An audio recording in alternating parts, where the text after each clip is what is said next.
اور امام علیہ الصلوۃ والسلام کی وہ خوشنودی حاصل کرنے کے لیے یہ آپ کا ایک فرمان آپ خواتین و حضرات کی خدمت پہ پیش کروں گا۔ ابو دعامہ جو کہ امام علیہ الصلوۃ والسلام کے اصحاب میں سے تھے، وہ کہتے ہیں کہ امام جب اس سے بیماری کی حالت میں تھے کہ جس کے نتیجے میں آپ کی شہادت ہوئی،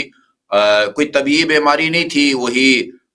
معتصم کے دیے ہوئے زہر کا اثر جو ہے وہ آپ کے جسم پاک میں پھیلتا جا رہا تھا۔ اسی دوران ابو دعامہ کہتے میں امام علیہ الصلوۃ والسلام کی عیادت کے لیے حاضر ہوا، اور جب میں عیادت کے بعد نکلنے لگا آپ کے بیت الشرف سے، تو آپ نے فرمایا تم نے تکلیف کی، زحمت کی، تمہارا ہمارے ذمے ایک واجب الادا حق بنتا ہے، میں تمہیں بطور ہدیہ ایک فرمان اپنے جد امجد حضرت محمد مصطفیٰ صلی اللہ علیہ وسلم کا سناتا ہوں۔ اور پھر فرمایا حدثنی ابی ان ابی ہے الرضا، ان ابی ہے موسیٰ بن جعفر، ان ابی ہے جعفر ابن محمد، ان ابی ہے محمد ابن علی، ان ابی ہے علی ابن حسین زین العابدین، ان ابی ہے الحسین ابن علی،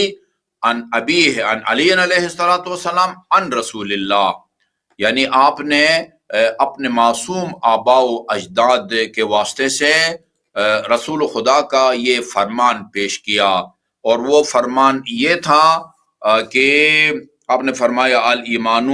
ما وقرته القلوب، ایمان اس عقیدے کا نام ہے جو دلوں کے اندر راسخ ہو گیا ہو، وصدقته الاعمال، اور انسان کا عمل اس راسخ عقیدے کی تصدیق کرے، والاسلام ما جرى به اللسان، اور اسلام کا مطلب یہ ہے کہ زبانی کلامی لا الہ الا اللہ محمد رسول اللہ کا اقرار کرے، وحلت به المناکح، اور شہادتین کے اقرار کے نتیجے میں یہ جو ہے نا وہ مرد عورت کا نکاح جو ہے وہ جائز اور حلال ہو جائے۔ ظاہر ہے جو بھی مرد یا عورت لا الہ الا اللہ محمد رسول اللہ کا اقرار کرے وہ دائرہ اسلام میں آ جاتا ہے، ان کا آپس میں نکاح وہ جائز ہو جاتا ہے۔ تو ایمان دل میں راسخ ہونے کے عقیدے کا نام ہے، اور صرف عقیدے کا دل میں راسخ ہونا کافی نہیں ہے، وصدقته الاعمال، انسانی عمل اس عقیدے کی تصدیق بھی کرے، اور اسلام وہ ہے جو زبان سے جاری کرے اور جس کے نتیجے میں مناکحہ یعنی مرد عورت کا آپس میں نکاح جائز ہو جائے۔ امام کے فرمان کو سننے کے بعد ابو دعامہ نے کہا فرزند پیغمبر میں فیصلہ نہیں کر پاتا کہ اس حدیث کا متن کو میں افضل کہوں یا اس سند کو، یعنی آپ کے آباء و اجداد، معصوم آباء و اجداد یہ زیادہ افضل اور متبرک ہیں، یا آپ کے جد امجد رسول خدا صلی اللہ علیہ وسلم کا یہ فرمان جو ہے نا وہ افضل ہے۔ اسی سے ملتا جلتا فرمان امام علی النحقی کا یہ بھی ہے الایمان ما، وہ ہے کہ جو انسان اپنی